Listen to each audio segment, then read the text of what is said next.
एक सीधा साधा गोल मटोल लड़का जिसे घर वाले प्यार से खिलाते थे, लेकिन बाहर के बच्चे उसके वजन का मजाक उड़ाते थे। उस वक्त 13 साल के उस लड़के के पास कोई विजन नहीं था, कोई बड़ा सपना नहीं था। उसे बस वजन कम करना था। वो पास के स्टेडियम गया। वहां उसने बड़े बड़े खिलाड़ियों को चकता और गोला फेंकते देखा, लेकिन उसकी नजर एक कोने में थमे उस लंबी नुकीली लकड़ी पर पड़ी, भाला। उसने भाला उठाया और पहली बार में ही उसे इतनी दूर फेंका कि वहां खड़े कोच भी हैरान रह गए। कुदरत ने उसे एक इशारा दिया था और उस लड़के ने उस इशारे को पकड़ लिया। शुरुआत तो हो गई थी, लेकिन कामयाबी का रास्ता इतना सीधा नहीं था।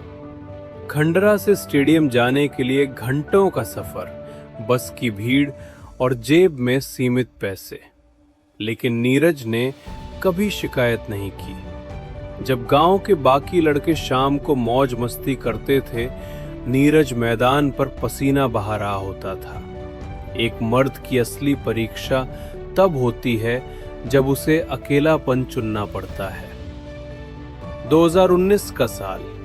नीरज अपने करियर के सबसे बेहतरीन फॉर्म में थे, लेकिन अचानक उनके दाहिने कोहनी में गहरी चोट लगी।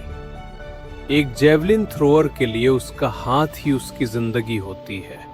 सर्जरी हुई, महीनों तक हाथ एक पट्टी में बंधा रहा। दुनिया ने कहना शुरू कर दिया, अब नीरज पहले जैसा नहीं फेंक पाएगा। ओलंपिक का सपना अब सिर्फ सपना ही रहेगा। लेकिन वो कहते हैं ना, इरादे अगर फौलादी हों तो हड्डियां टूटने से सपना नहीं टूटता। नीरज ने उस दर्द को अपनी ताकत बनाया। अस्पताल के बेड से उठकर सीधे रिहैब में गए। जिस हाथ से चम्मच पकड़ना मुश्किल था, उसी हाथ से दोबारा 80 मीटर का थ्रो करने की तैयारी शुरू की। ये एक मर्द का पुनर्जन्म था। 7 अगस्त 2021, टोक्यो का ओलंपिक स्टेडियम। पूरी दुनिया की नजरें वहां थी। भारत को 100 साल से एथलेटिक्स में एक मेडल का इंतजार था। नीरज ने भाला पकड़ा। उन्होंने दौड़ना शुरू किया। हवा की दिशा, शरीर का संतुलन और वो आखिरी रिलीज। जैसे ही भाला हाथ से छूटा, नीरज ने पीछे मुड़कर नहीं देखा। उन्होंने दोनों हाथ हवा में उठा दिए। जब भाला 87.58 मीटर पर जाकर गिरा, तो भारत का 100 साल का सूखा खत्म हुआ था। तिरंगा सबसे ऊंचा था और जन गण मन की धुन टोक्यो के आसमान में गूंज रही थी।